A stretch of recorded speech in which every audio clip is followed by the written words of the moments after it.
Okay, we are live. So welcome to the third episode of the Borderlands Project podcast, talking about the battle for the future of Ukraine. And I just wanted to start this podcast with, or start this broadcast of this live show with a quick update from our operations manager for the Borderlands Project, Vlada, who's going to talk about a request that we had come in and that we're going to ask all of you to contribute to if you're interested in helping out this cause related to what's going on in Ukraine. So, Vlada, go ahead and tell us what request we've received, and then I'll introduce our guest here. Actually, we've got two guests here who are going to be coming on, and we'll go from there. So, go ahead, Vlada. I'm just going on very quickly. Currently, we are trying to get like as many medicines and some, like for example, something for people like blankets, pillows, and so on. Especially because a lot of people like have to stay for nights in metro stations and so on. I used to study in Warsaw, so I have a lot of friends here, and some of my friends they have a green corridor from Poland to Ukraine. So it's not going to take a lot of time to transfer the medicines and the stuff which is needed for both soldiers and people in Ukraine. So we raised some money within our team and we raised some money from the volunteers for this. In case you're willing to help to raise some money for buying more medicines. Basically, we are taking everything now, and especially if you're located in Poland, you can even give your clothes, like old clothes. You can give whatever you have, just in order to help people. But as far as I know, the main issue right now is about medicines because we are lacking them in Ukraine now. I went to some pharmacies in Warsaw today. I could buy only like this and one more of those because on Sunday all the pharmacies are closed.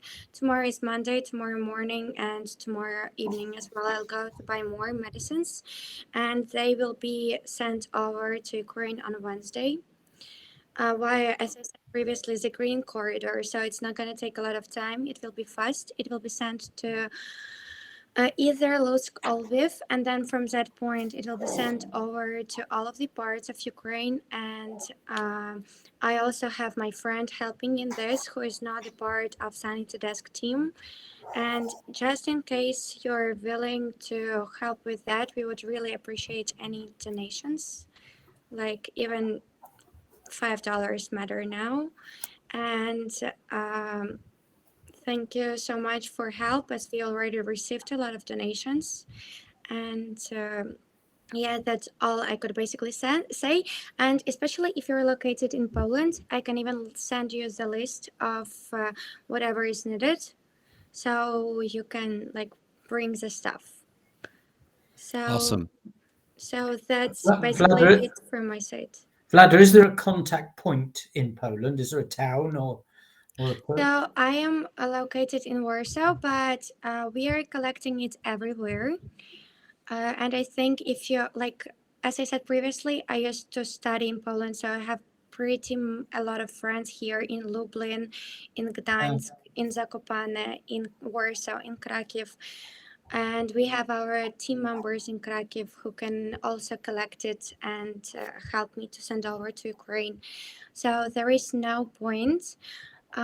In case you're interested and in case you can help, you can contact him directly and he will send you my phone number. So you will be able to send a message to me. Okay. I mean, it's not only about money. Maybe you have like some clothes you're not wearing. Maybe you have some, I don't know, pillows, blankets. It's not about money now. It's just like, yeah, for medicines, you also can buy it on your own and send it over, for example, to Warsaw, to Kraków, to Zakopane, to Gdańsk, wherever. It's all going to be transferred to Ukraine as soon as possible.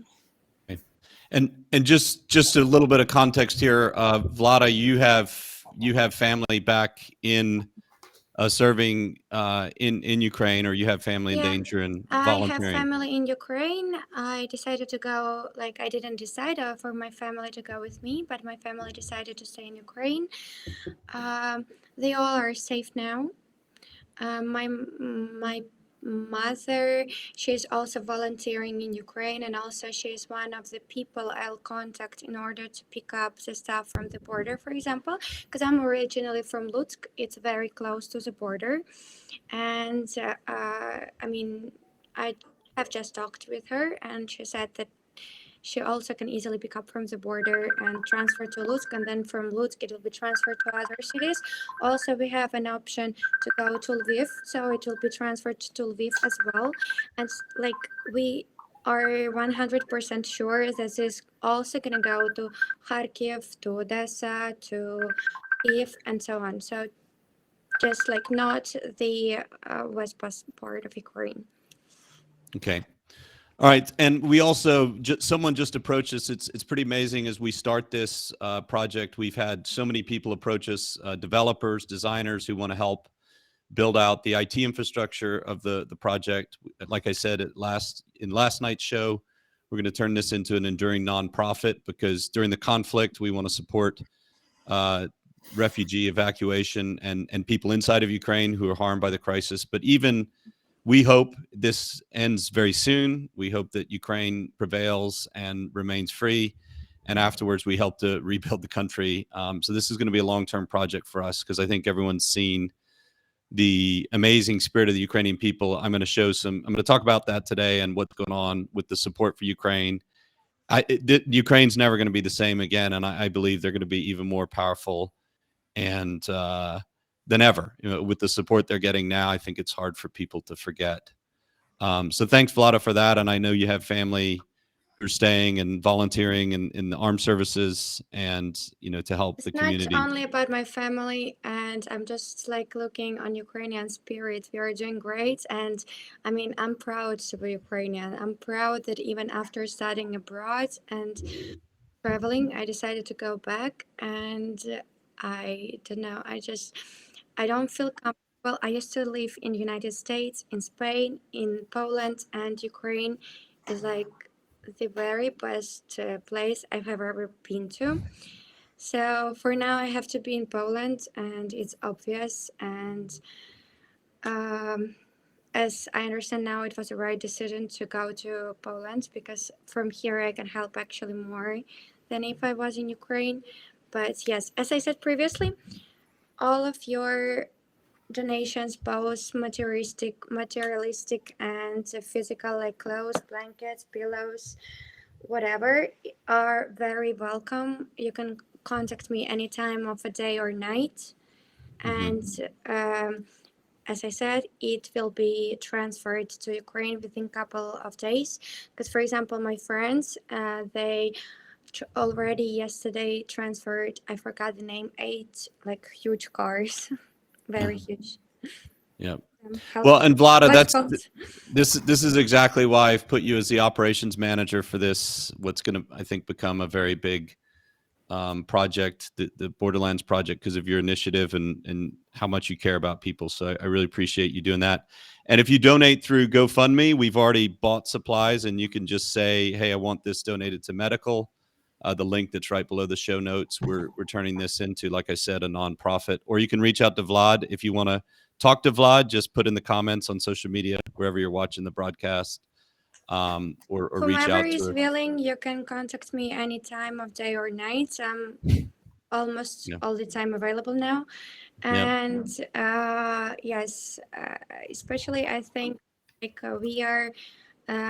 we have very good communication among the world now, in terms of internet, in terms of everything. If you have friends, for example, from Poland, who are willing to, like, as I said, donate physical things, they are also more than welcome. And what I can say, the best is yet to come. Definitely for Ukraine. Can I get a link for that? Because I know my wife still has some friends in Poland. So yeah, what I'll ask everyone to do is right below this video, we have two links. One is for donations. If you want to donate to the GoFundMe we've got set up until we get while we're raising money for all causes, evacuation, medical supplies, support of people inside and leaving the conflict zone. And if you want to talk to Vlad, you can also go to the website, borderlands.com.ua, which is also linked below the show, and say, hey, you want to help. We're setting up a live chat team, which should, I think, be there now. If it's not going to be in the next 24 hours, we should always have someone on our live chat, always there to support people. And you can tell us you want to help and that you want to talk to Vlada, and she'll be happy to talk to you. So those are the two ways, and we'll get that out. So thank you, Vlada, for that initiative. I think this request came from one of our team members' fathers who's in the Ukrainian military, right? Yeah, first of all, he asked for some donations because unfortunately we couldn't send all this stuff as immediately as we all are in different country right now. But after that, I have everyone out of my friends is being very helpful who's in Poland now, and especially Polish people. Polish are extremely helpful. Polish in terms of, not materialistic, but physical things. Yeah. Because they Right, are on we're place right by and they- Ukraine. Yeah, we're right by Ukraine, and we just also had someone volunteer who's an American. I won't disclose her name because she thinks she's she said she's a target of Ukrainian forces on the east, but she knows a lot of people and in the area, and she's driving vehicles from Poland back to Ukraine. I've known her actually since I went to school with her at the military academy. She's going to be driving a vehicle back into Ukraine to deliver supplies to hard hit areas. So there's just a lot of people coming forward who want to help either by donating their talents, whether it's programming, development, fundraising, or operations, or if you're planning on doing very dangerous things like this woman is to try and support people in Ukraine. We just want to be a kind of a hub to help everyone do that. So that's what Vlada's taken on as the ops manager for Borderlands project. And thank you, Vlada. Thank you so much. I have to go now. If you have any questions, you can contact me and I'll respond to everything. Yep. So thank you. Okay. Yeah, and Vlada, I'm sure will be on many shows here with similar announcements on causes we're trying to support. So thank you, Vlada. Yeah, thank you. Bye. Thank you. Okay, so now I want to move into the main part of the show here, which is our guests that we have on tonight. And we actually have two very interesting guests here. And Scott Miller first is a former U.S. Army cavalryman who now lives in Ukraine. So we were actually, Scott and I, some almost 20 years ago, 18 years ago, were in the same unit together, I think very briefly before I left to go join the 3rd Cavalry Regiment in America. And he joined the 1st Squadron, 4th Cavalry, which was commanded by General McMaster when I was there, and is a very famous American foreign policy expert, former national security advisor. So Scott's living in Ukraine right now on the outskirts of Kiev, and can just give you an insight on what it's like to be a family living in this period, which is very a challenging moment as someone who's been in combat but still doesn't have much agency in the situation right now. And then Glenn Grant is a retired British Army Lieutenant Colonel, right? Lieutenant Colonel Glenn, you guys say left. Lieutenant Colonel from the British Army, and I hope will be a very regular contributor on this show. Glenn was a former advisor to the Ukrainian Ministry of Defense and has recently been a consultant in a number of future of Ukraine projects in the business and military advising sector, and has a tremendous number of contacts in the Ukrainian military still. So it's going to be a very interesting conversation. What I want to do in this show is give us a lot of context, both from the civilian side, Scott, who doesn't have a lot of the military insights that Glenn has from the Ukrainian military, and then move on to Glenn to really talk about the title of this show is Have We Reached the Culmination Point? And I'm going to talk to you about what I mean by culmination point in this episode. and Glenn's going to help us go through that. Like, where does the battle or the invasion of Ukraine by the Russians stand from a campaign level, and what can we expect, or we'll just talk about different scenarios that might play out over the next few days and next few weeks. So, Scott, first of all, you're in Kiev, and why don't you tell us what you want to tell us about where you are? If you want, we can show the map and try and point it out. If not, you can just tell us in general. But where are you, and what's going on around you? What are you hearing and seeing as an ex-military person who's been in combat before? Okay. Well, I've been in Ukraine for about 6 years. Coming in May of this year. Recently married for almost 3 years, and we're about to come up on my anniversary. So this is going to be interesting. How am I going to surprise my wife? Hell yeah! And she's looking at me dirty right now. So somehow I'm going to have to get some flowers and chocolate.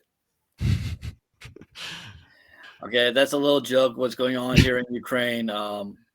It's always mandatory, no matter what the conditions, right? Oh yeah, everything. You guys don't know, like we just did lots of holidays. There was Christmas. Okay, wait. My wife hit me with St. Nicholas Day, Christmas, New Year's, Orthodox Christmas. She was going on all New Year's, and she was like this: "Where's my holiday? Where's my Where's my gift? Where's my gift?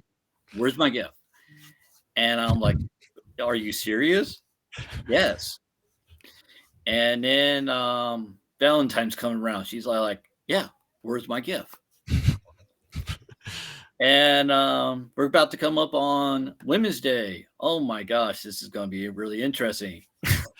Yes, internet. It's a big deal. Okay, I'm trying to make a lot of jokes here. I'm trying to make it's just right now it's really stressful. But the only thing I have is really my humor right now.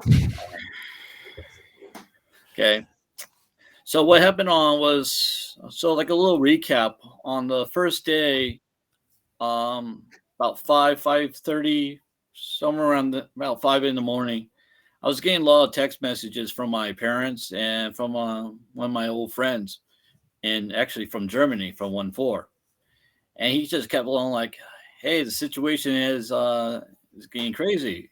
And it's 5 in the morning. I'm not even really awake. I haven't had my coffee, and people are trying to talk to me. And I'm getting really upset with people.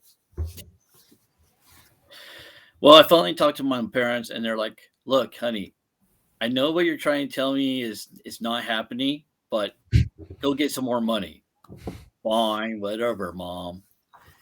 And I couldn't go back to sleep anyway. And there was some distance explosions, and I was like thinking it was thunder. Yeah, that was like the first thing coming in my head. Like, oh, it's thunder, whatever, because it rained a couple days ago.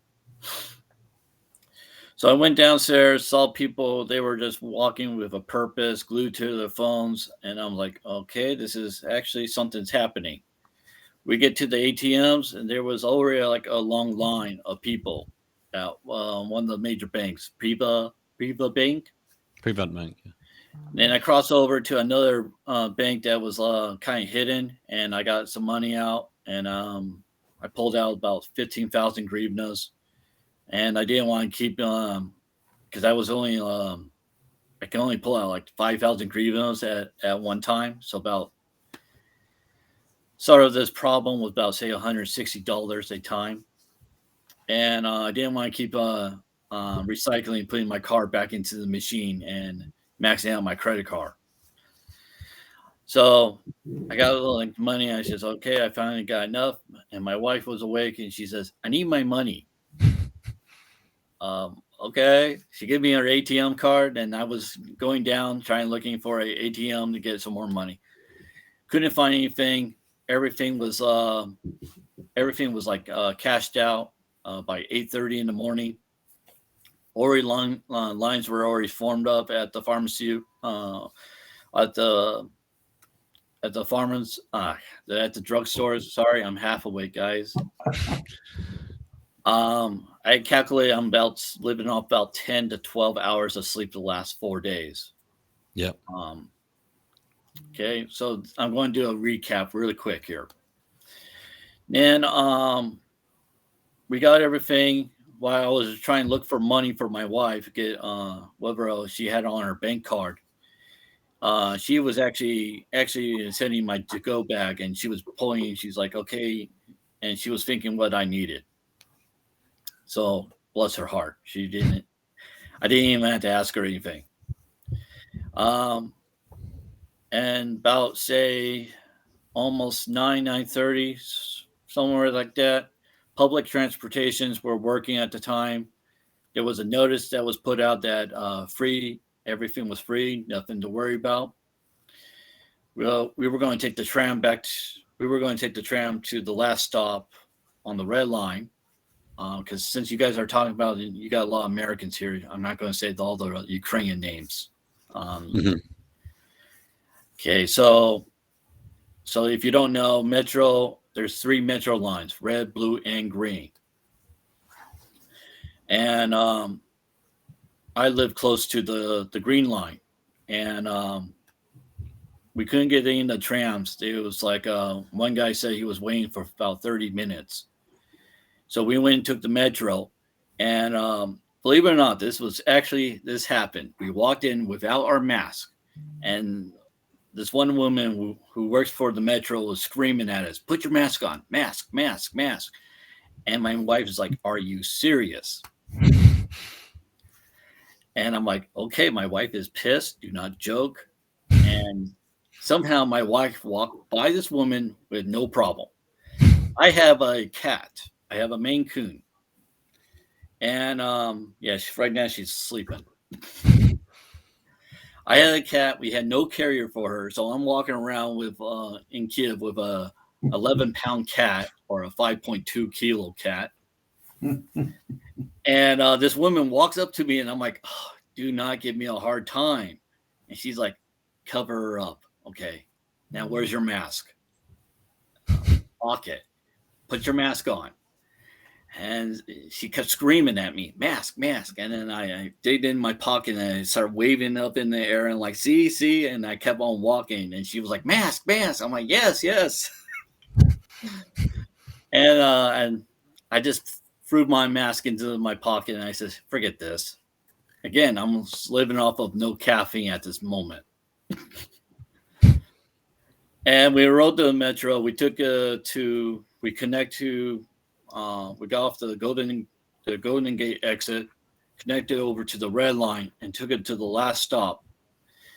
And by the time we got out of the Metro, people were already lined up on the buses. There were like already traffic trying to get out of the city. It wasn't crazy. It was more like a move with a purpose. Okay, so that was really interesting. My wife just says, "Fine, my aunt lives really close from here, so we'll just go to my aunt's house." Okay, so we took a little 10-minute walk. Got to my aunt's house, and she accepted us and no problems. And the first thing she was trying to say is he hungry? And before I said no, I had like a plate and then coffee in my hand. And I'm like, God bless your soul. Okay, if you guys don't know, Ukrainian hospitality is the more you say no, somehow they keep throwing food in your way. So you just say yes. Mm-hmm. Even when you're not hungry, just take something, and they kind of look at you like you better eat that. But my aunt is a very sweet old woman. So she's kind of like that old, she still has that Soviet mentality. She's self-efficient. She grows her little, her gardens in the apartment. She does everything. So right now, I somehow found a good place to hunker down and wait this out. Okay, right now we still got water, electricity, and internet. Yes. Okay, so I still have communications to the outside world. Mhm. And so the first 2 days, it was my aunt's apartment is actually very close to one of the main roads out of Kiev going to Lviv, and the highway was really backed up for about 2 days. Um, just slow just it was slow. On the first day, Kiev put a we kind of like before the attack was a state of emergency. Then we went into like a martial law, and we were in curfew about 10 o'clock that night, and no one was on the road. And the idea was at this time on the first day was actually to get with my family on the outskirts of the city because we had cars there. My brother-in-law has a car, and kind of like an adopted family member has a car. She's like a taxi driver. Mhm. And Which side of town are you on, Scott? I'm just showing the map here. So I'm on like basically west of Nitki. okay, so Almost west or northwest or southwest? the last, just like look at the last stop on the metro on the red line. On the west? Yes. Can you see the map here? Okay. Yes. Paramogi Avenue. So Kiev is bisected by the Dnieper River, very, very big river. And the west is, you guys can see where the fighting is right now. This is one of the later updates. And there are airborne soldiers apparently, and we'll talk about this with Glenn more. Glenn, are you verified that there have been drops in this area? And that it sounds like the city's basically surrounded. Mayor Klitschko said today it wasn't safe to evacuate by car anymore. So is that true, Glenn? Yes and no. You can probably get out going south at the moment still. Yeah. But the northeast and northwest, you definitely can't. I mean, the main road to Poland, which is the one that goes through Bucha. There, I mean, there's no way. But that's just a heap of burning dead vehicles up there. So you're not going anywhere up there at all. There's been a lot of fighting on this road here coming. Yeah, but it's not so much. Originally there were parachutists coming in, but that's all been cleared up. So the guys who dropped in the other night have been they've all been down, right? They've either been disposed of or they've walked away or whatever, and they were hunted by the police and National Guard and people, but now it's armored columns that are actually trying to break in. From the south or the west or both? No, from northwest, coming from Bucha. Coming through Bucha, coming from Belarusia. Yeah. And the west, and then the northeast down the other side of the river. So those are the main sort of thrusts, and they're actually you could say that the top third of Kiev is under threat from armor breaking in, but if it does, it's going to have a really hard time of a lot of people there waiting for them.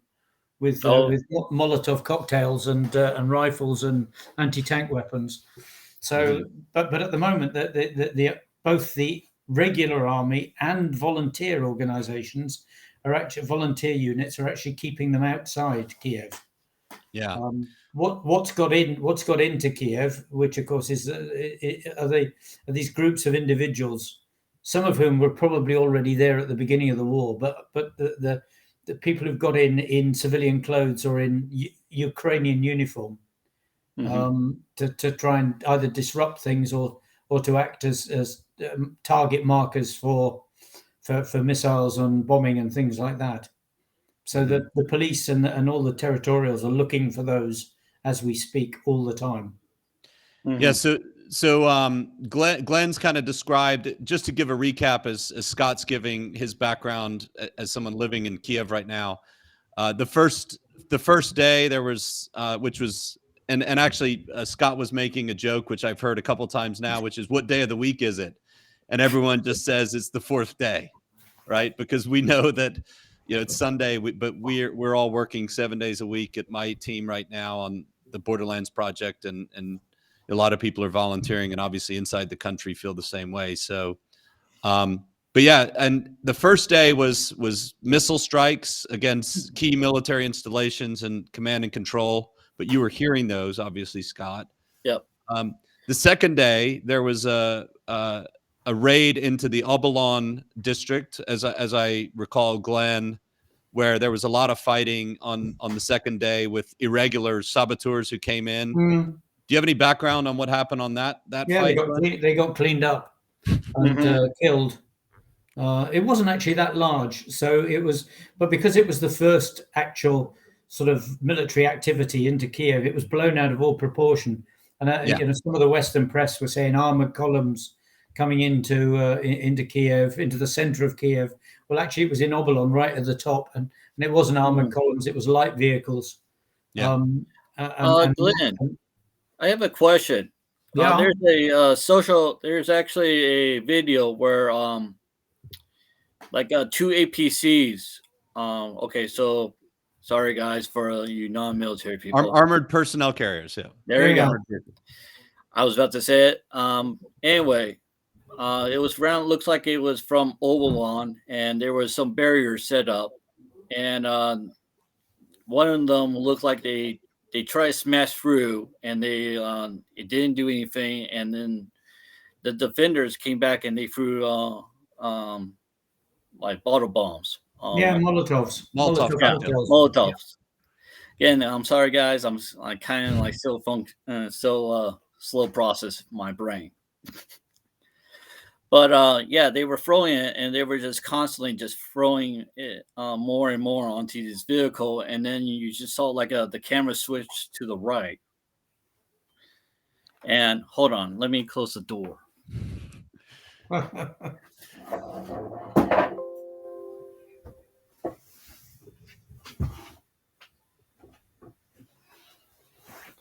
Sorry, guys. It's a kind of like a crazy situation, so I'm sorry of my situation here. Yeah. But the video showed, back to the video, they showed it was a second APC, did a smash in, they kept throwing more at it, and they were just burning on these vehicles. Can you like confirm that, or because they were saying that's exactly that's pretty much what happened, and with a few other vehicles. I mean, that's happened several times in and around the outskirts of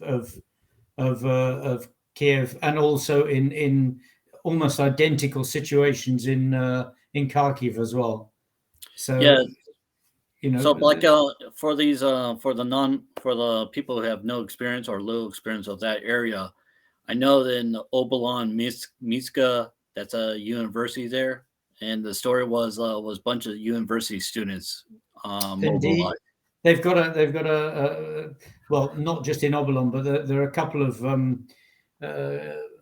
Molotov cocktail factories now in Kiev, and I was delighted to hear from someone that and this shows the seriousness of the activity, that they were actually taking full bottles of beer and pouring the beer away to make at a factory. cocktails. And when people start doing that, you know they're serious.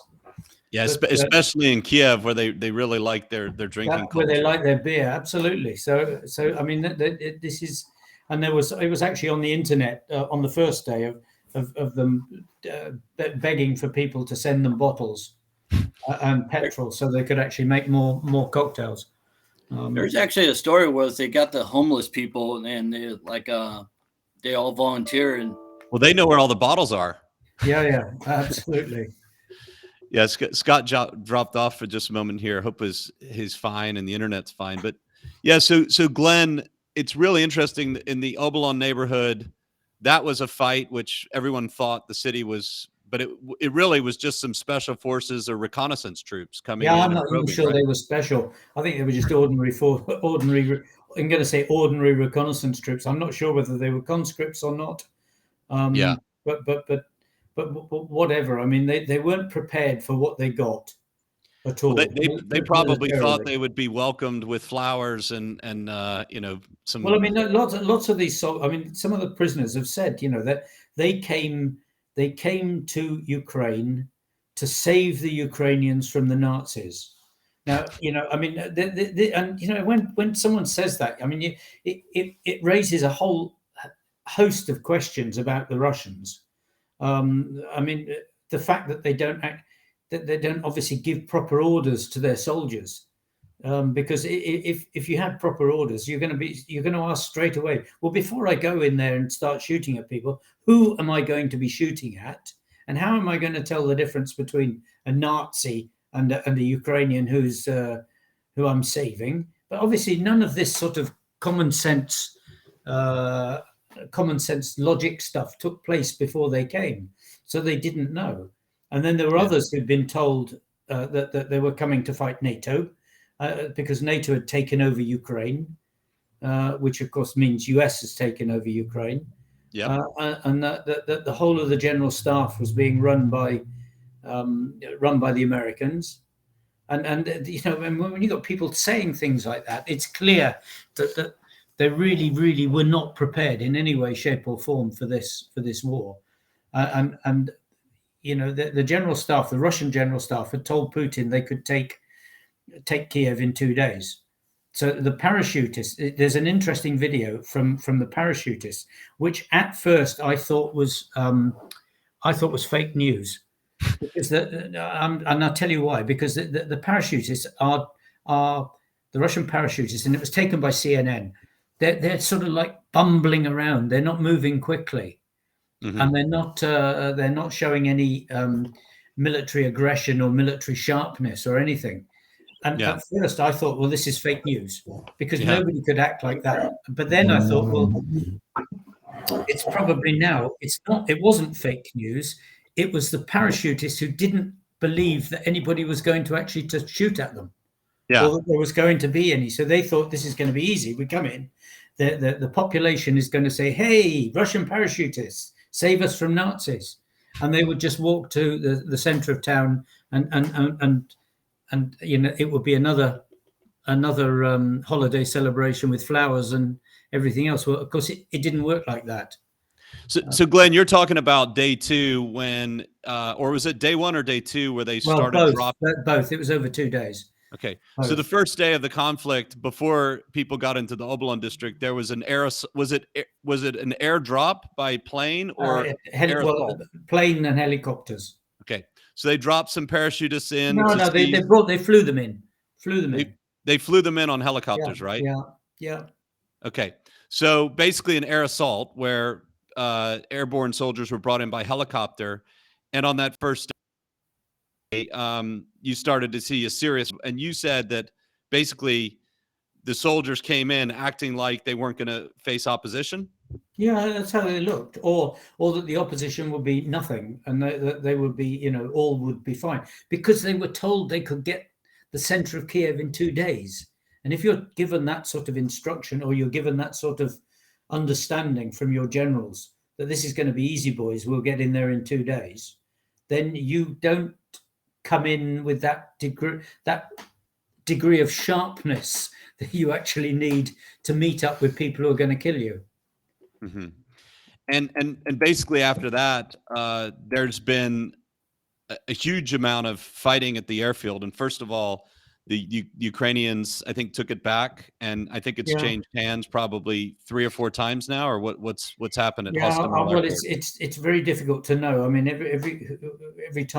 every time someone speaks, it's in someone else's hands.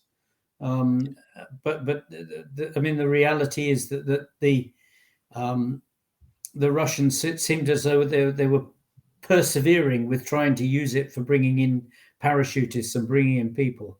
But of course, now they've actually got to get through to get into Kiev. They've got to get through the forces that are facing the northwest. So it's not so easy just to get in. And then if they do, they stand out.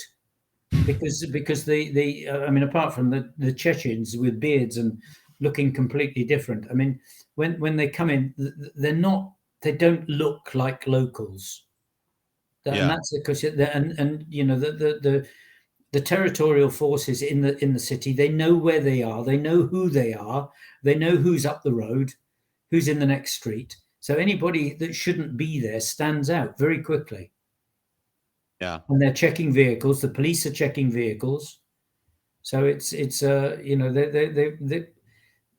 if they come in, it's a mistake for them. I think that's about the best way I can say it. Yeah. So Kiev was apparently, and I talked about this in yesterday's show, it was supposed to have fallen already. Yeah. And according to the Russian operational plan, and on day 3 in the morning, that's when I think word came out yesterday, Saturday, the 26th, that Zelensky had refused to leave. And he'd basically said, I don't need a ride. I need ammunition, which I think is going to be probably one of the more famous quotes in recent military history. And at that point, I think we all sensed a noticeable change in the mood of the people. So tell me, Glenn, you wrote a long Facebook post today about what is the overall situation, because I'm gonna pull up a map here. If you're watching, if you're listening, you can watch the recording of this and see the map. What is the situation? Well, Talk me through the big operational situation and what you're hearing.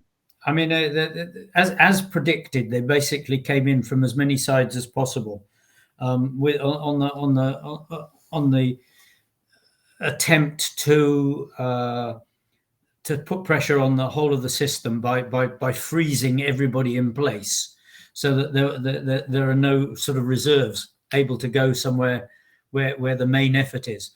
And it's painfully obvious that the main effort was always intended to be around Kiev, and that this, you know, for parachute forces, armored forces, all rushing to surround and take Kiev, and to surround and take Kharkiv up in the top right. And then if you go around the side, the bottom right hand side, we all know is Donbass. I mean, that everybody has seen that many times on the map. And of course, there were a lot of troops in Crimea. Now, the troops in Crimea came out seemed to be against relatively light opposition. Mm-hmm. But every time that they've moved forward, they've been held somewhere. So they haven't actually made the advances that they probably wished to do so. Because the strength was obviously around Nikolaev and strength of defense around Nikolaev and Odessa, because because everybody was expecting a sea landing there, which I'm still not sure whether it's taken place or not. But the ships were sitting off Odessa earlier today. So I'm not sure what's happened with that. But anyway, so you can see at the bottom how the troops have come out. They went left and right, and obviously what they're trying to do, going left and right, is join up with the area in Donbass, the front line in Donbass. The front line in Donbass has pretty much held the trench works. There's been a couple of breakthroughs, small ones, but it's in good condition. I think that would be best could be said. What has really happened? Well, the troops coming down towards Kiev, the armored troops, have been stopped because they're quite rightly the army put a stopped here. Top left, top right. The army put a strong defense on there because it was expected that something might happen from that direction. Kharkiv has been the big surprise because the troops crossed. They crossed to onto the ring road to try and encircle Kharkiv, and got a bloody punch in the nose, the first vehicle, straight away. And after that, there's been a bit of reticence about actually trying to do the same again. So they are moving forward, but they're not moving forward anything like the way people expected them to. They've got soft skin and light vehicles and sort of small groups into Kharkiv, and pretty much every time a group has got in, it's been punched on the nose and either left or they've been killed. So Glenn, what's going on here? It seems like they are the Russian forces are just not able to, because the map here is a little bit misleading. It's showing that Kharkiv has already been surrounded. Which probably it has been, but it's not surrounded in the way that they would want. The people are still in there working, and Kharkiv is still living a normal life. So it can't be that heavily surrounded as the map shows. Yeah. And the same thing's happening in Chernihiv right here, which is northeast of Kiev. Yeah, that's right. Where they basically bypassed the city because they're just having a hard time with urban combat. Yeah, and they're trying to get down into Kiev by going going to their left and crossing the small rivers and things around there, but taking bridges and trying to find new routes in. It's exactly the same from the Sumy direction, which is that second sort of large, I don't know how you could call it, strange looking piece with arrows heading towards Kiev. The troops in the Russians, when they came into Sumy, were actually stopped by the territorials, not even by regular forces. And then they've surrounded Sumy, left it there, and then now they are heading towards Kiev as well. But they've been stopped several times. So each time they've been stopped, they've tried to go left and right, make a bridge crossing, and find another route. So they are still moving towards Kiev. But as I say, the thing about it is that every time these troops are moving towards Kiev, they are getting punched and punched hard. And even if they bring up reserve forces now, which I'm sure they will in time, when they bring reserve forces, those reserve forces are going to have to drive past a lot of dead vehicles. Yeah. So they're not exactly going to be happy boys seeing all the vehicles that are burnt out already. Well, let's go over that, Glenn, because the Ukrainian MOD has talking about Russian losses. They've appealed to the Red Cross to come help Russia get a bunch of corpses, dead bodies, basically out of their country. Yeah.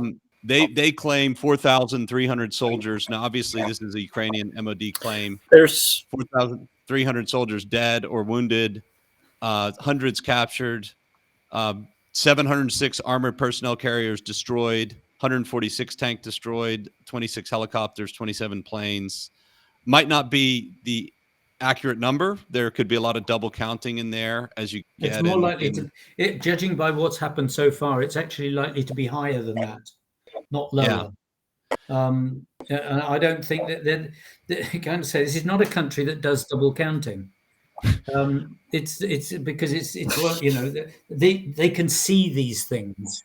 It's not like aircraft where three of you shoot at it and you're not sure which one's killed it and it goes off. They can see them. They can count them on the road.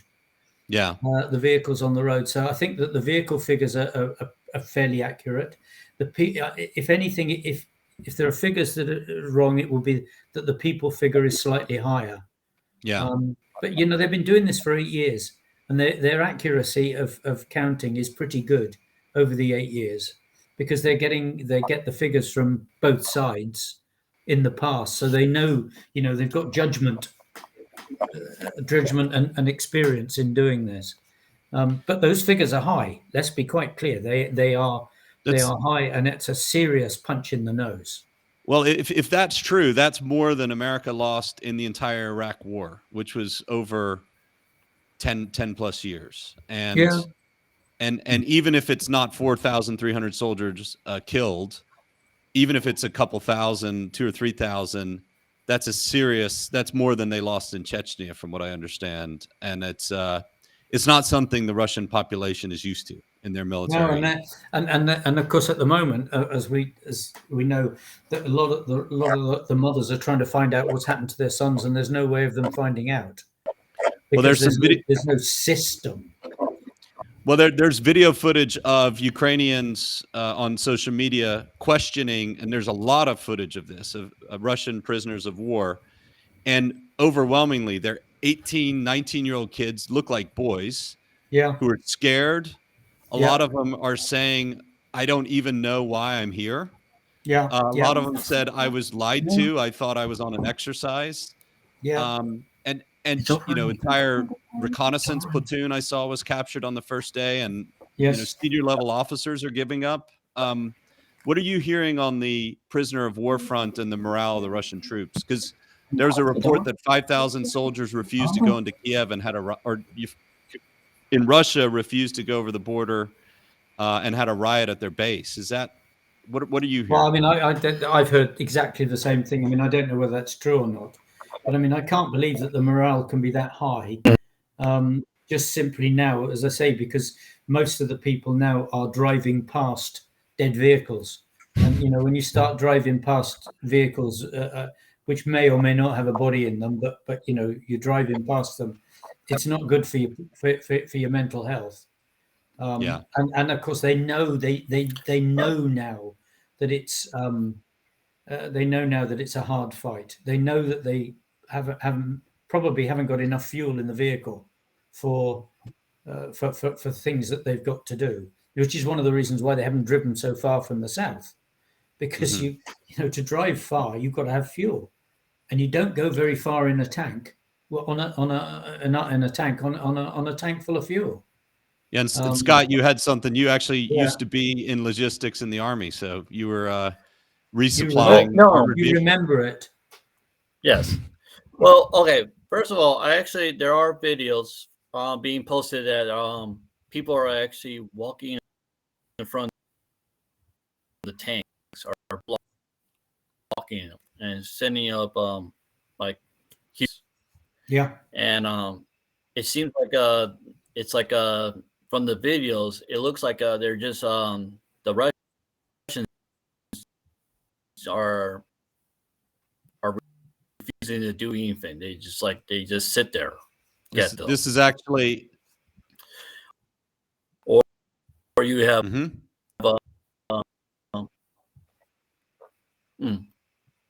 because that's being. Yep. No, I have a video. Like, I have a video. Some people right, like. There's actually 2 videos of that. I'll show you here. And basically, what's happening is this is from Sumy, or this is from Zaporozhye. Zaporozhye, yeah.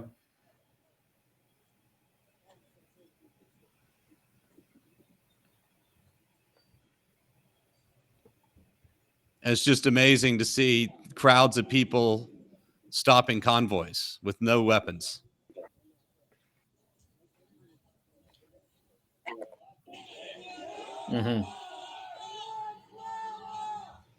And chasing off tanks without arms. It's pretty high morale, right, Glenn? Yeah, very high. I mean, outstandingly high. And the more that the war goes on, the higher the morale and the more stubborn people are getting. That video, yeah, I mean, with footage like this getting out in 2 different cities. Yeah, that's being posted around. I've been seeing that for like about at least. Yeah, it's all day. It's a. And then I think it's yesterday or this morning. They actually formed the wall. I mean, the scenes like this. That's been circulated all day on the media. Yeah. I think scenes like that are just, they're incredibly.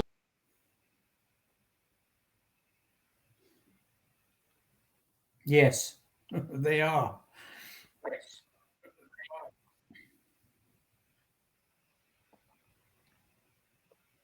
We seem to have lost our host. Well, while we're waiting for him to come back, Scott, have you seen the video? Have you seen the video of the? There's a tank column driving, and it stops at the lights. Here we are going to war, and the lights on red, and the tank column stops until the lights go green, and then drives on. It's from day 2, I think. No, there's. Yeah. No, it's pretty amazing footage, Glenn, and I think. Can you hear me? Yeah. So, sorry, Scott. Yeah, I just dropped off there for a moment. It's pretty amazing footage, Glenn, if you think about the scenes from Beijing and Tiananmen Square where one person stopped the tank. Yeah. And just in the information space, Glenn, social media, I'm shocked at the information war that the Ukrainian government, President Zelensky, Ukrainian MOD, you've got the ghost of Kiev, whether this is a real pilot or not, just a lot of Mhm. stories are getting out there. And on the other side, President Putin and in Russia, what have they done? They've actually throttled any connection to Facebook and Twitter, and the Russian people are just being kept on the dark. And Anonymous, the hacking collective from around the world, has hacked into Russian state TV and started streaming a lot of the stuff that the Russian media is censoring. What's your sense, Glenn, on the information war so far? Well, it's very difficult because, I mean, if you look at Twitter, I mean, Twitter is full of pro-Ukrainian tweets with very few bots coming on saying anything. And if someone does say something, then they get attacked very, very quickly. So you're right. I mean, there's very little Russian there, and where Russia is particularly mentioned, or the tweet is directed at the Russian Ministry of Foreign Affairs or another part of Russia, they don't answer back. And I haven't seen any of the what I would call the glory of Russia tweets. Mm-hmm. That used to come out of the used to come out of the Russian embassy in London and Washington, and occasionally from other cities where they how wonderful is Russia, and here, look at our nature and everything else. Well, we haven't had any of those for the last 4 days, that's for sure. And you're right. I mean, they've taken them off Facebook, but there are some things on VK. Which have been picked up and put into other places. But basically, Russia is losing the information war badly, because they haven't got a good message to say. They haven't got any truth to say. And if you haven't got any truth, then it's impossible to win the information war when everybody's looking, when you're lying. And which of course they are, and you've got people like Carl Bildt. Look at this tweet here from Alexander Vindman, the impeachment witness. President Putin announcing he's going to have nuclear weapons on the highest state of alert, and look at how far he is away from his military staff. Yes. And here's President Zelensky with his defense chief, and here, this is an amazing video, which you can see Western Europe. I don't know if it's out of guilt, probably, or inspiration or awe, but look at this this clip here of a German broadcaster breaking into tears.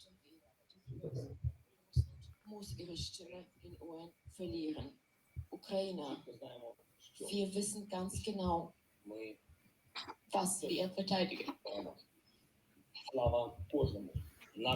So right there, she's just breaking into tears because what he's saying, and it's pretty phenomenal what's going on. This is another clip that I think is almost like the tank footage, or even more dangerous. Look at this guy just fighting a guy with no weapon. So at the end, he shot his gun off, but not at him, just to warn him to get off. Yeah. I mean, they're unwilling. This is some Russian soldiers looting here. They're unwilling to almost. I don't know what they've been told, but well, I mean, just looting stores here because they're out of fuel, they're out of food. Yeah.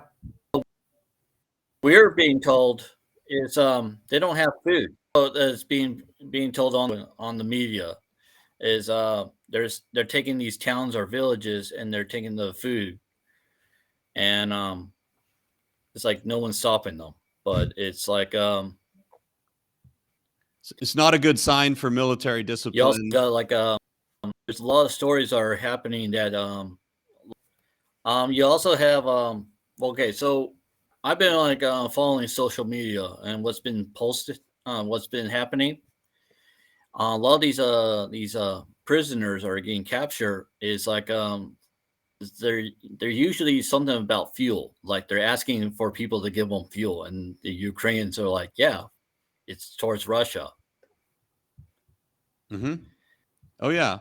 Well, this is actually they're just arresting all these people left and right, and there's like, yeah, that one. That's been They went that's to a the police the station latest asking one for today. fuel. Yeah, yes, yeah, that is truly remarkable. It's absolutely, and then you've got President Zelensky here being quoted again. It's phenomenal what's going on in terms of the information space, and Russia's just ceased engaging in Twitter. They've given up the battlefield on social media. Well, okay, so from what I've been hearing from my end is there was a story where this one prisoner was asked, what were you told? Why are you in my country? For training. And then we were told we were about to go home. And then we had like a X amount of hours, and then they said we're going to Ukraine, and we're going to liberate the Ukrainian people. Like they were like pushing this whole what was happening in Donbass and Luhansk, and they thought they were going to just roll into Kiev on like have a parade on the street, and Ukrainians harassing them nonstop, and they just had the logistics to really tough to fight. Are you hearing that, Glenn? Because that's what we're seeing over here. So Scott, I've got a little bit of problem with your connection right here. So I'm gonna bring Glenn up here until we can get a bit better connection. But so Glenn, yeah, I think what I'm seeing right now, or what I've heard, and I wanted to bring up with you, is this question as we kind of bring this up with have we reached the culmination point where it feels like there's a tipping point doctrinally in the U.S. and Western doctrine. Has Russia spent their forces and not capitalized on the element of tactical surprise? And no major ground was traded hands today, according to someone I saw on Twitter who said there's no major movement on the front. What are you seeing, and do you think what do you think's happened in terms of the movement and the momentum in this, and is the momentum now shifting towards the Ukrainian side? That's that last bit. I'll save that for a minute. But the fact is that Ukraine's defense has held. I mean, they may have gone backwards a bit, but it's held. They're winning.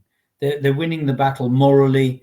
They're winning the battle militarily, in terms of what they're doing. Even though they're losing ground in several places, that's ground that can be taken back again, if when they want to.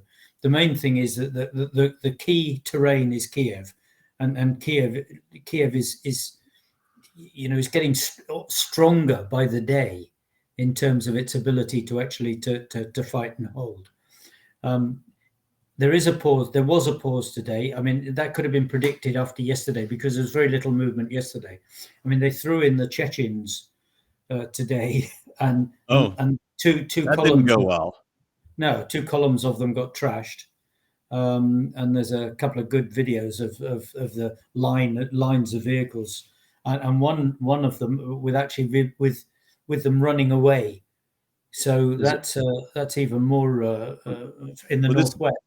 Yeah, this was significant last night. Kadyrov is the warlord that Putin's installed to basically keep Chechnya, somewhat under boil for the Russians. And they brought in their best forces to do a raid into Kiev through the northwest. And this is what happened to the unit. 56 vehicles were destroyed, including the top general in the unit was killed. Yeah. So do you have any more information on this, Glenn? No, not at all. I mean, I just know that again, it was another attack. I don't know whether they used drones to do the killing or what. I'm guessing that it was drones. But the fact is that that it happened, and that you know this was probably this was probably one of the key hopes for the Russian General Staff, but because they've tried so many different things in so many different places, whether it's parachute drops and air mobile operations down near Odessa and Nikolaev, trying to take the airfields around Kiev so they can fly in equipment and things like this. And every time, everything they've done has been a failure. They've lost it. But your point about the tipping point, I think has to be remembered that they've still got a lot of troops out there.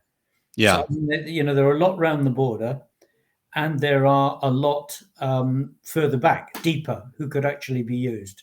And the big question for this is, for the Russian General Staff, is what are we going to do that's different from what we've done before? Because if, you know, clearly what they've done before tactically has failed in every shape. A large part of that, I'm sorry, but a large part of that is their problem, because they've bad planning and poor logistics, and actually really bad thinking about the plan. It actually, in some ways, it actually doesn't look as though they've done any thinking at all. I mean, I mean, quite seriously, you know, there's just like that. You take it out the book.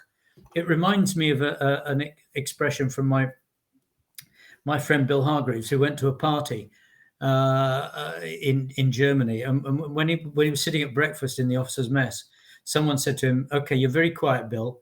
Tell us about the party." And he said, it was like a party organized by someone who's read about a party in a book, but never actually been to one. And I got that same sort of feeling when I look at this. This is like an operation by someone who's read about an operation in a book, in the manual, but has never actually done the soldiering himself. So he doesn't understand the logistics, the fuel, the timings, and you know, if you fly 3 helicopters across an anti-aircraft battery, you're going to lose 2 of them. There's some lunacies in there. Well, jolly good. You know, this has been the big help for Ukraine. So have we passed the tipping point? Possibly not yet. But you know, we don't know what Russia's going to do next. And you've seen the latest reports that Putin has actually stood up his nuclear missile forces, or the tactical nuclear missile forces.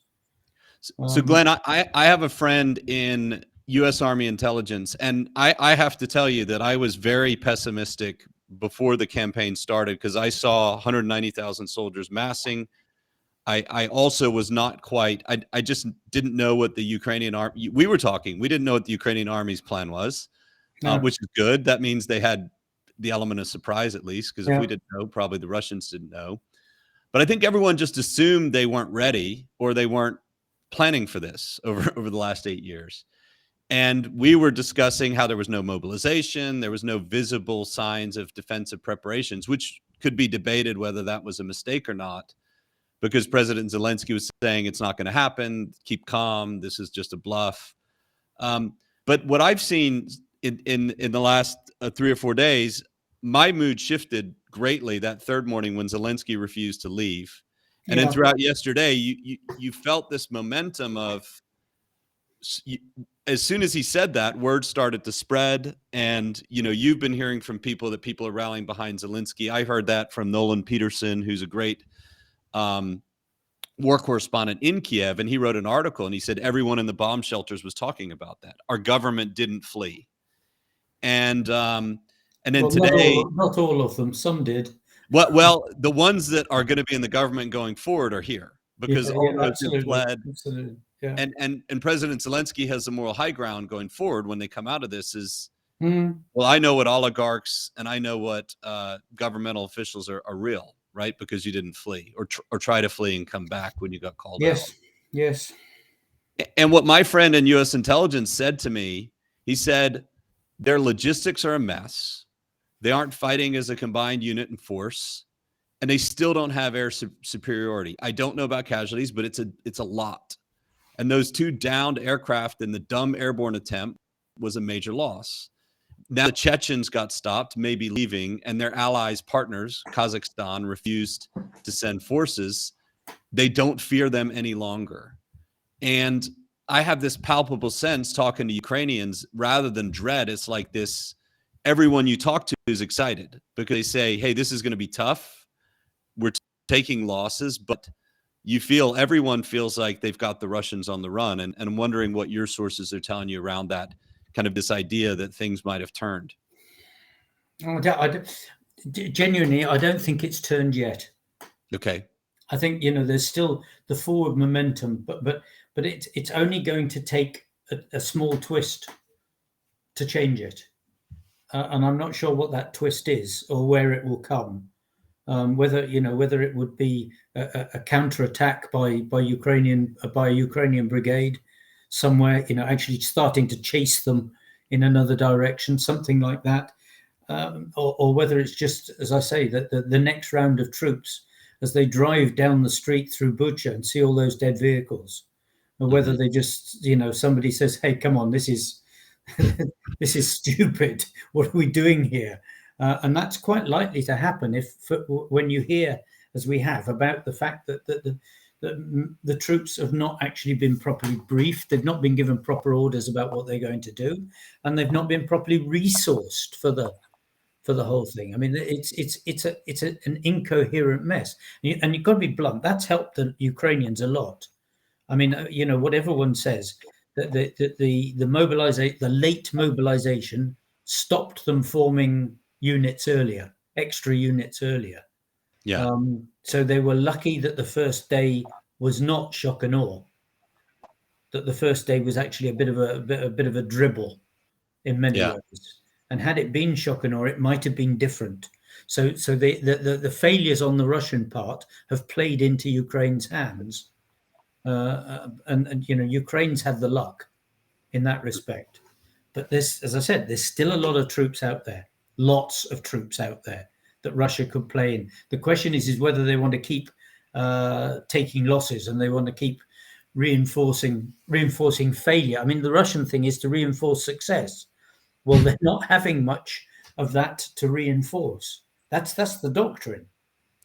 So the challenge here, Glenn, is I think what happened, according to what I'm reading from all the great open source intelligence people. And by the way, my friend in intelligence, he also told me, he said, the open source intelligent community is so good, you actually don't need anything from us. We have some channels that obviously you don't have, but he said they are nailing it. And these guys like Michael Kaufman, Robert Lee, the guys on Twitter who I follow, and the reason why I was able to predict this was going to happen and get our company out on time.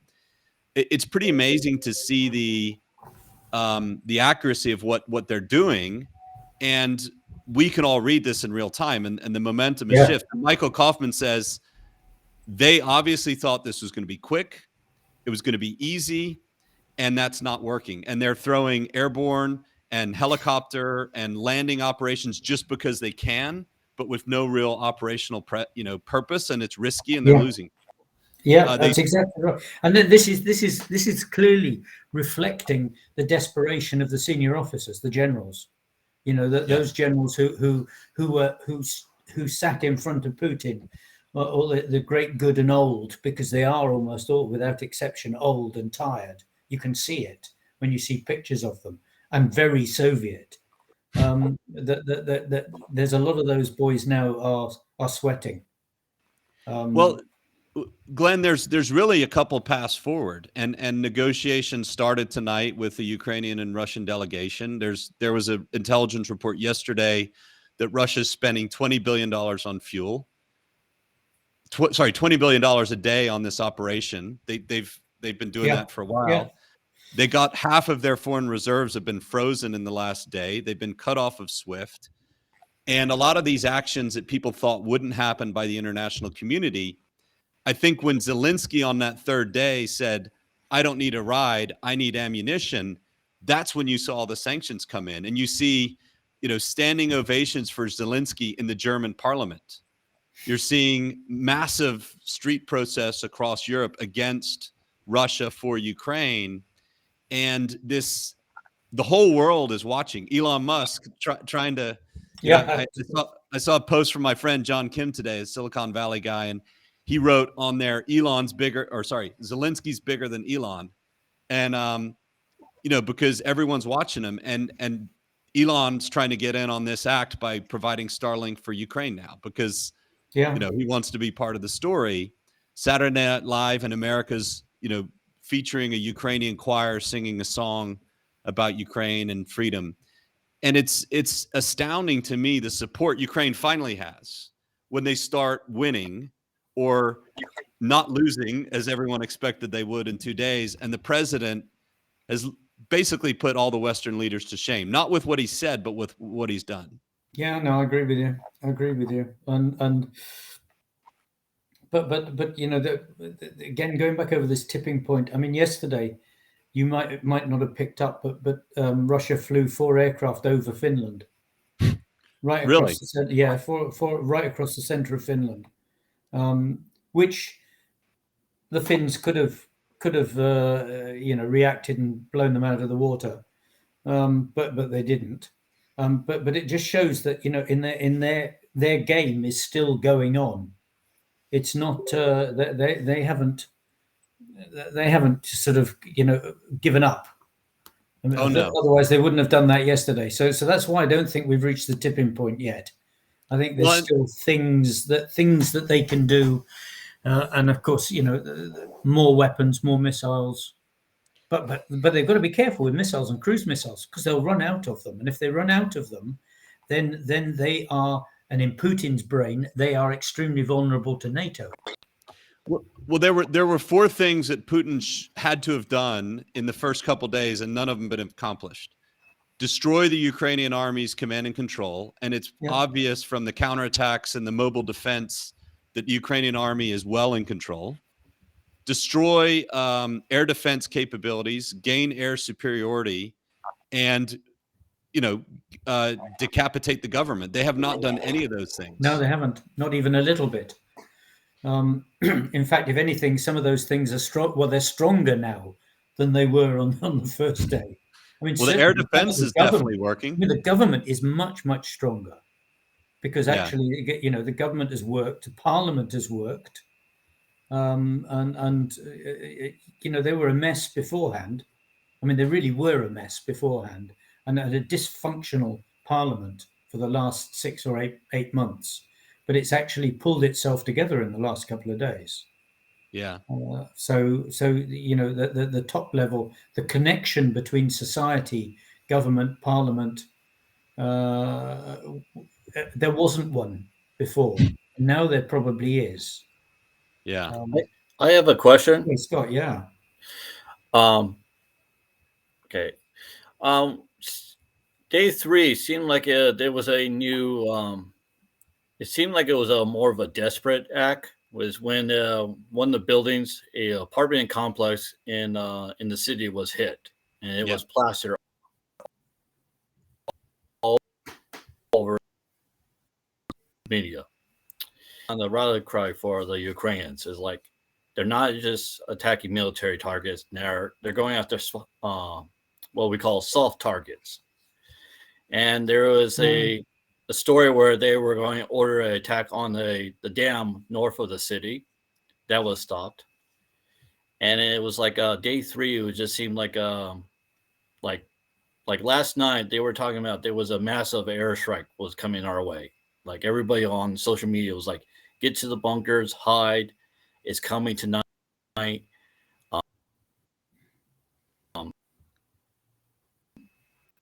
It's like you got it under control. Don't worry. We're going to get some hits tonight, but don't worry. It's not going to be that bad. And for me, I went to bed at 2:30. We just we tried to get up like 6 o'clock, and we were hit again this morning, about 6 in the morning. But it seems like yesterday was like a switch, basically going after the buildings, the soft targets. What are your thoughts on that? Well, my thought is quite simple. I mean, I think you're absolutely right. I mean, I think that the touch of desperation of trying to actually to scare the public and to destroy morale was the thing. And but I mean, history is quite strong on this. You know, you go back into Second World War when people tried to do things like that, and it didn't have any effect. So there wasn't much chance it was going to have any effect here, because actually they didn't do very much. I mean, one missile into a building, which was probably 9/10 empty anyway, it's smashing up a few homes, but homes can be rebuilt. You know, it's when it goes into a kindergarten and kills 50 kids, then that's when you get the change. But we've been, Ukraine has been seriously lucky in this respect, that where they have tried to actually to create this nastiness. I call it the Grozny effect, to try and trash everything. Well, they haven't managed to do that, and one of the reasons is because in Grozny there was only one Grozny. Ukraine has got all these big cities, lots of them, and so you've got to spread the missiles out, and that means there's only one or two each, sort of thing. The effect would have seemed a lot different if everything had come into Kiev, or everything had gone to Kharkiv or somewhere like that. Well, Glenn, that was something interesting. This intelligence report claims that Russia's about to run out of their precision-guided munitions in a day or two. They have to be really careful with how they use them.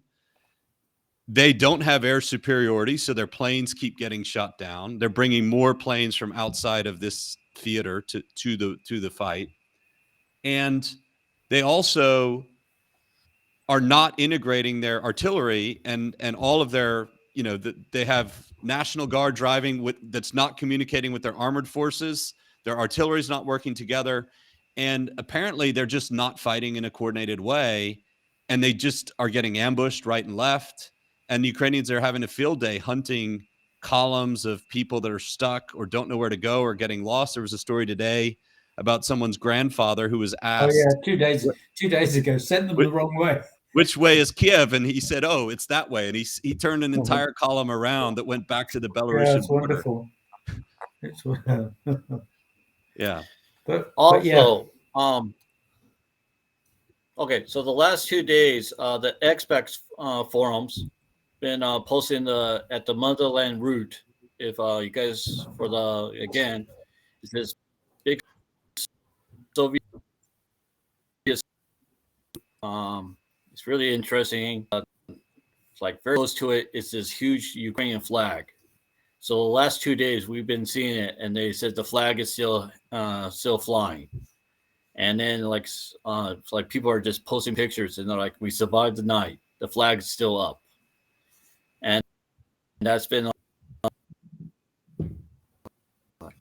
I'm like, okay, we're still good. Ukrainian flag still flying above the old Soviet monument, right? Yeah, it's very close to Motherland Route. Yeah. I can send you the link. I can send you the link to that, Sam. I'm going to put the flag in the background. Yeah. Sam, I need to bail out. Yeah. I've actually got another thing. What happened was for today, because this is okay. So hold on just a second, Scott. Well, Glenn, well, it was nice hearing from you, Glenn. That's true, and actually, yeah. Stay safe. So Glenn, great to hear from you, and looking forward to having you back on a many more. Hopefully mercifully few, because we hope that this conflict comes to a swift and decisive end in Ukraine's favor. But as long as we have military questions to answer and beyond, I'd love to have you back. So thanks a lot, Glenn, and we'll see you. Thank you very much. Yeah, I look forward to it. Okay, bye, Scott. Thanks, Stay safe, my friend. Yeah, so Scott, just to close things out, because we also have to probably wrap this up. Last thing is, you said there was a little bit of a shift where you're starting to feel a lot more rockets and artillery are coming into Kiev in the last few days, or what's your sense on this shift towards just more indiscriminate shelling, and how are you and everyone around you dealing with that? Okay, so the first 2 days, so we've been hit 4 days. The first 2 days it was just random places. The both the airfields, the the airports have been hit, and then apparently I'm close to a military airfield that was hit. There was like sometimes it just wasn't really too intense. You just kind of shrug it off and Mhm. you did whatever you had to do that day. It was about 3 in the morning. Okay. So about 3 in the morning, we were getting hit, and then about 6 in the morning, it was just constantly going more, and it was getting intense. And it was like coming, like people were posting of, um, they were trying to hit this place, they were trying to hit this place. Uh, there was like all these like everything was getting on the social media, like, oh my gosh, they did this, oh my gosh, they did that, and um, we were seeing like effects of the air defense of the city has been holding strong. And last night but not in my area because my area is not really military sensitive, so they don't really focus on us. But every so often we get something our way, and that was it. And then today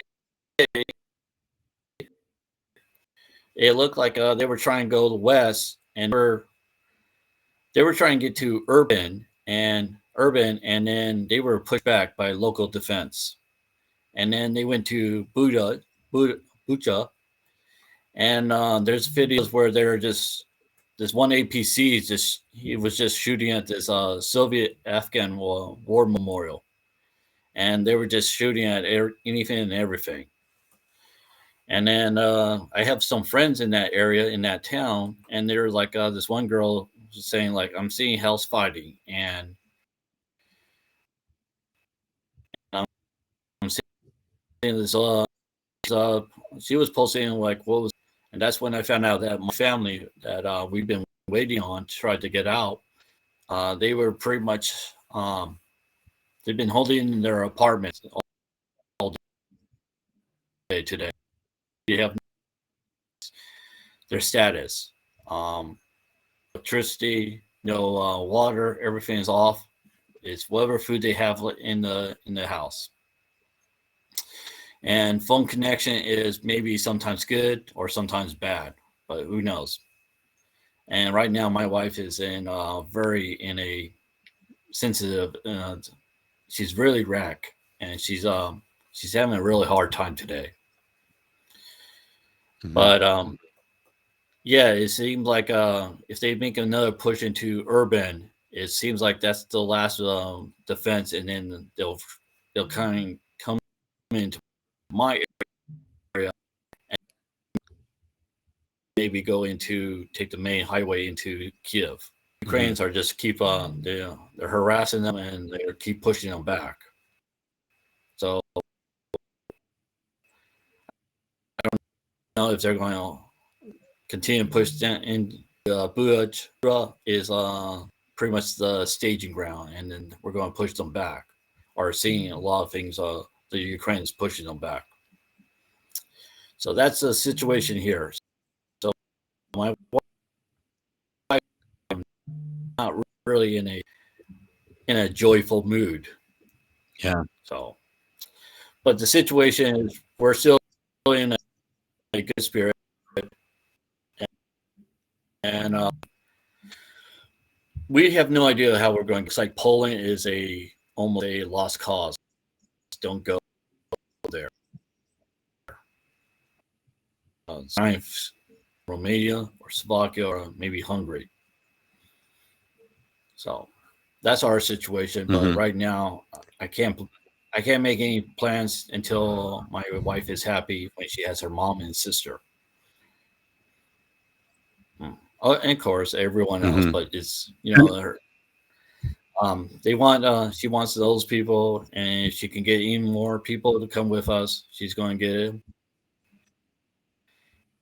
And I pretty much have said nothing. I just agreed with her, and from there, I Yeah. have no idea where we're going.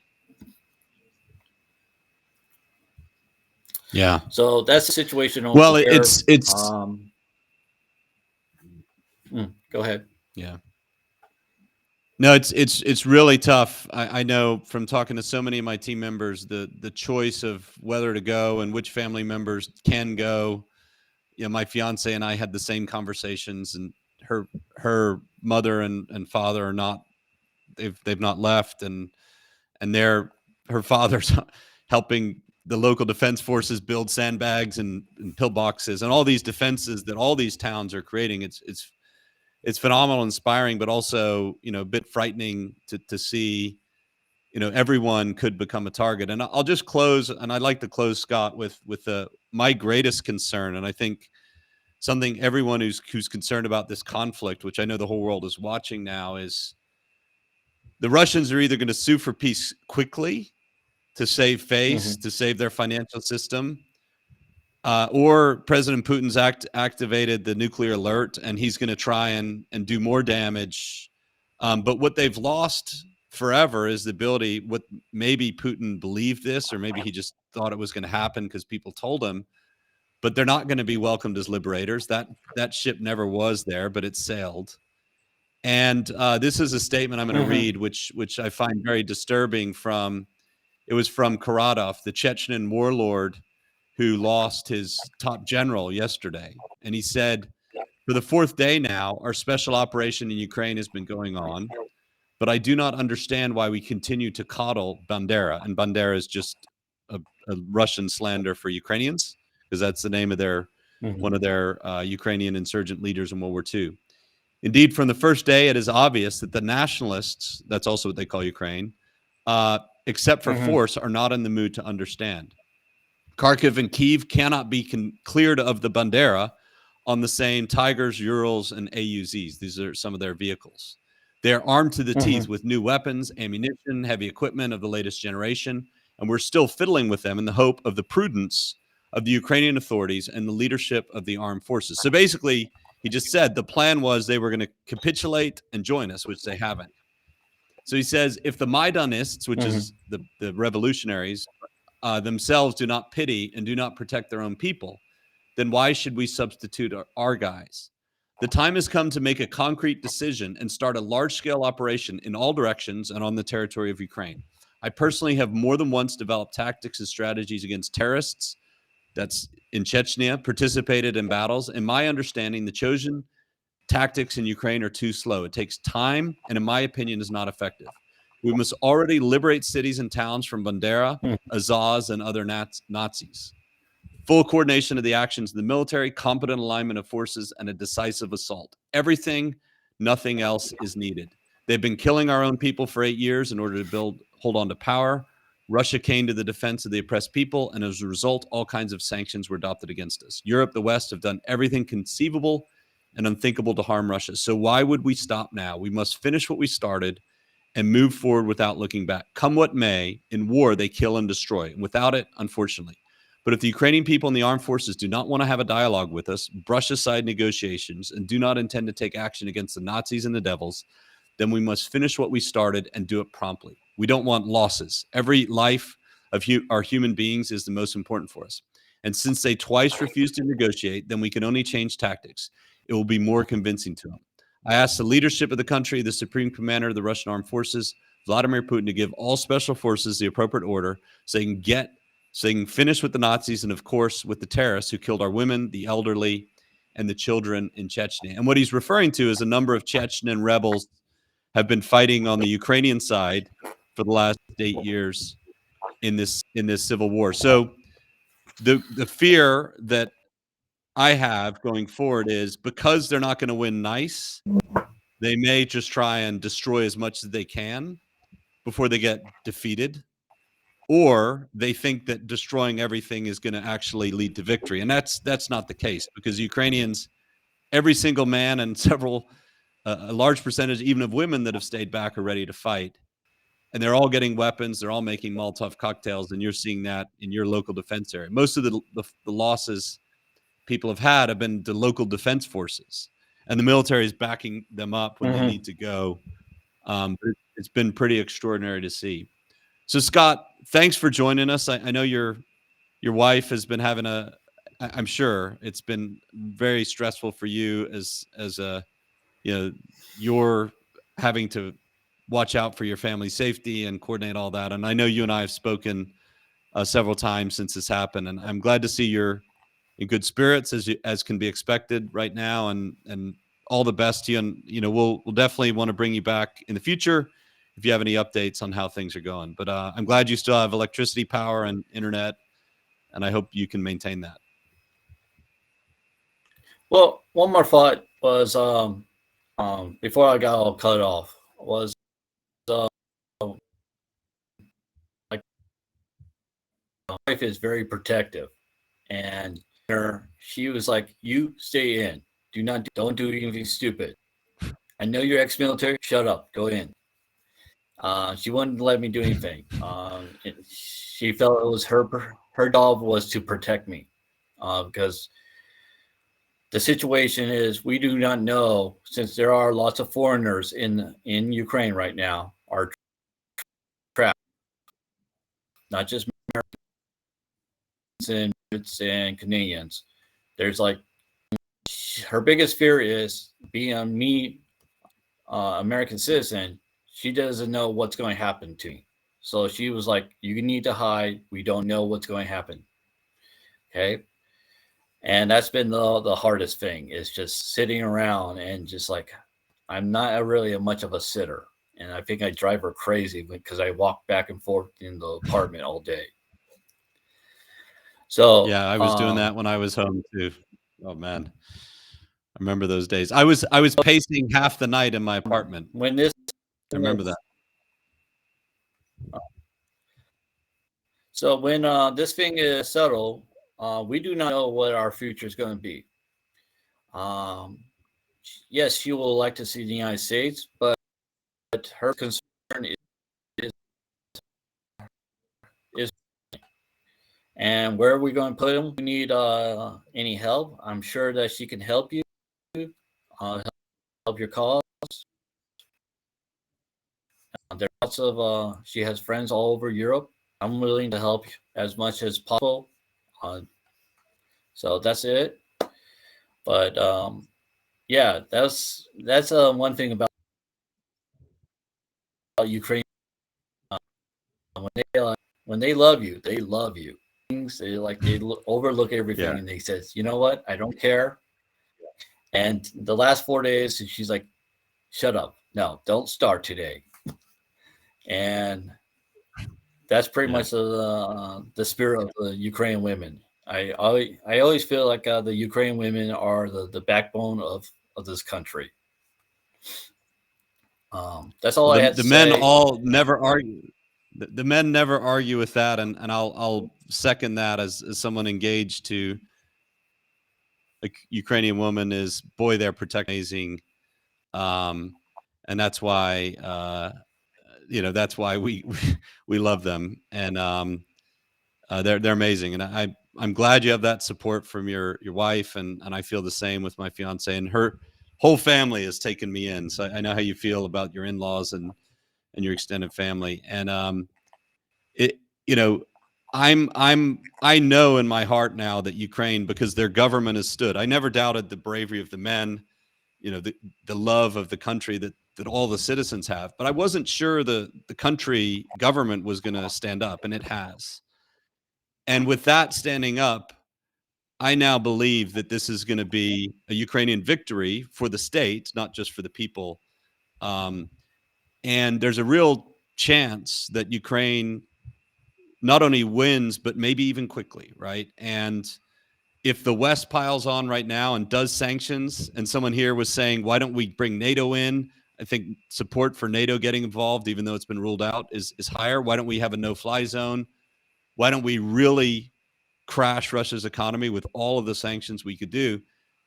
Everyone loves a winner, and I feel this momentum shifting towards Zelensky, who has put every single Western leader to shame with his courage. Do you think an American president would do that? Do you think a mayor of an American city would go out with a machine gun like Klitschko, or a former president would organize a volunteer battalion. No, I don't see that. And everyone's looking in awe and saying, wow, this is a society. Why is Ukraine not in NATO? They got the best army in Europe, right? Why would we Well, not want them? The funny part is, you have Zelensky. He's on the media, and he's walking around in parts of Kiev, and he's posing in pictures. You don't see like lots of security around him. He's joking with the people. Yeah, and I mean, I'm seeing a lot of people like, I never voted for you. I never liked you, but now I respect you as a president. Yep. That's a lot. Zelensky's been a very interesting character, but I say these last 4 days he has stepped up, and people are kind of like giving him more respect, and he had like a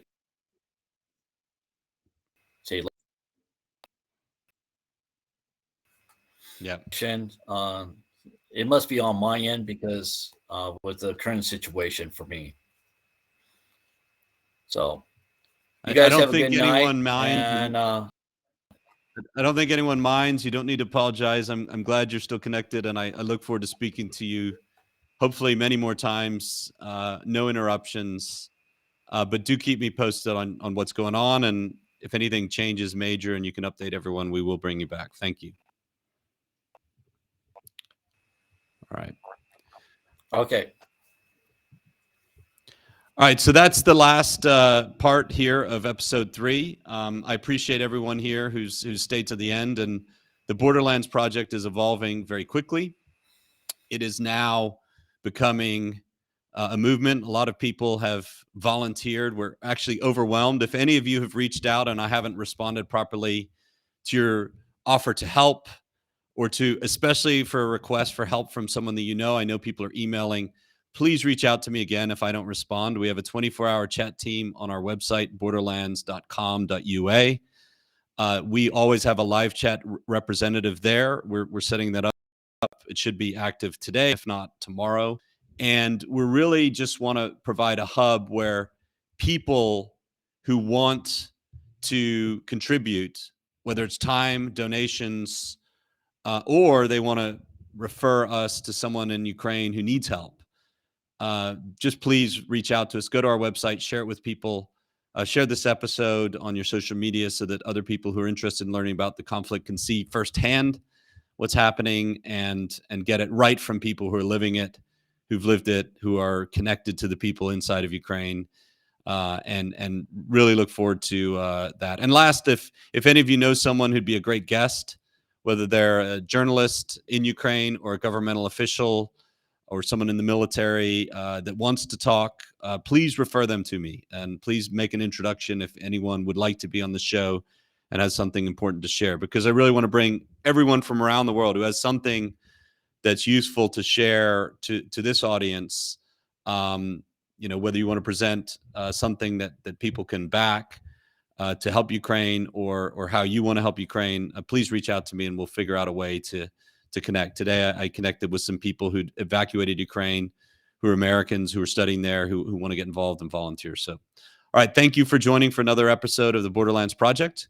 We'll be back right now every day. I'm going to do this until this acute crisis we're living in has slowed down to the point where it doesn't make sense, and we'll get on maybe a less regular schedule than daily. But for now, we'll be back tomorrow.